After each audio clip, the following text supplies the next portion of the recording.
Hello and welcome to the Cumulus Weather Podcast from WBAP 820 and from 570 KLIF. I'm Chief Meteorologist Brad Barton at the Cumulus Broadcast Center in Dallas-Fort Worth. And again, the purpose of this is to be able to take a little more time on the weather and show you a few kinds of maps that you might not always see and help to explain some of the whys behind the whats. And just maybe, give you a little more entertainment or at least a little more information one way or the other. So hope you enjoy it, and certainly send your comments in. Let me know how you feel about this. I'd like to know that. Let's move on first to our morning satellite picture. This is the visible satellite. You can see, obviously, the lights of Dallas-Fort Worth, Oklahoma City, and Houston, but you also see a lot of clouds streaming in from the southwest. There is a little swirl of energy back in West Texas that is triggering some light spotty showers right now across northeast and central Texas. In fact, let me move to the radar now. It's a little more visible. If you notice around the Midland-Odessa area where the showers begin to bloom a little bit, clear to the northwest, there's a little bit of swirl. There's a little counterclockwise swirl involved there, and that's the engine that's driving these light spotty showers across the state from southwest to northeast. And you can see they're trying to just barely get into the Dallas-Fort Worth area, maybe some drizzle, a few sprinkles, but we don't expect anything more than that locally. However, from central Texas into the Brazos Valley and into east and southeast Texas, the rain's going to be a good deal heavier, and they could sure use it too. This morning's weather map doesn't show a whole lot. It shows a Canadian cold front another Canadian air mass actually trying to get into the United States, and what's left over from the weekend storm system in the northeast. Not much there. This is our national radar picture, just a still shot, but you can see routine rains and snows around Chicago and Detroit, around the Great Lakes. That little bit of rain you see there south in Texas, around Dallas and Houston. A little bit of light snow and rain mixed in New York, and some snow now back in Montana and Idaho. But all in all, a pretty quiet weather picture for now. This is what we expect to see at midday Monday.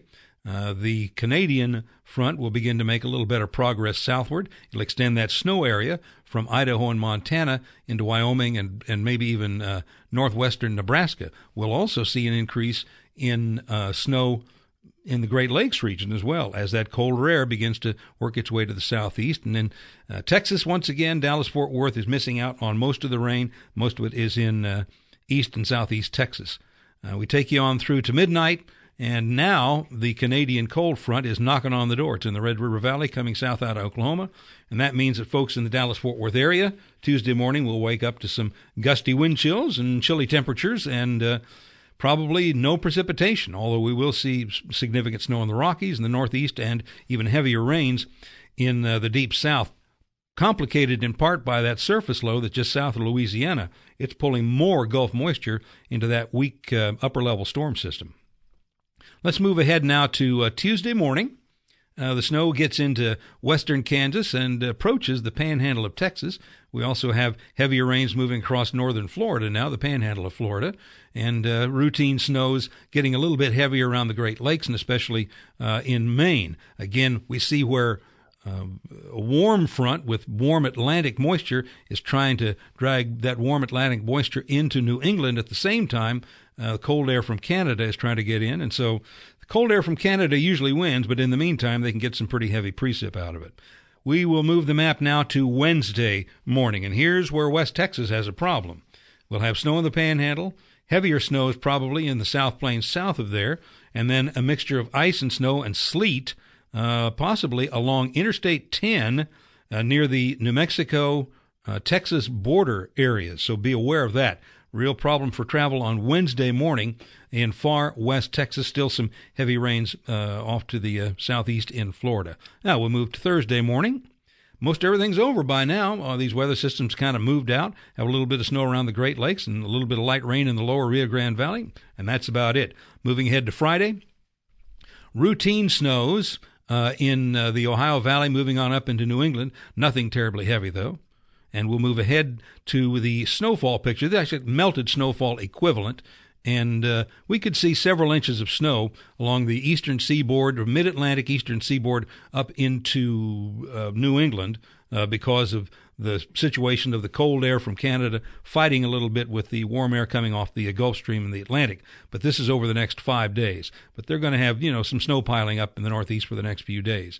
And that's what the weather map looks like. This is trying to develop into a little bit of a nor'easter. It doesn't really have enough to work with. so it's going to be a minor nor'easter. It probably won't even carry the name, but that's Saturday morning and not much else going on anywhere else in the country. And Sunday looks pretty good as well. Texas will be warming up into the 60s. There'll be a little bit of light rain in southeast Texas, a little rain in the Pacific Northwest, but no major storm systems coming in this weekend. Now, next week could be a little different.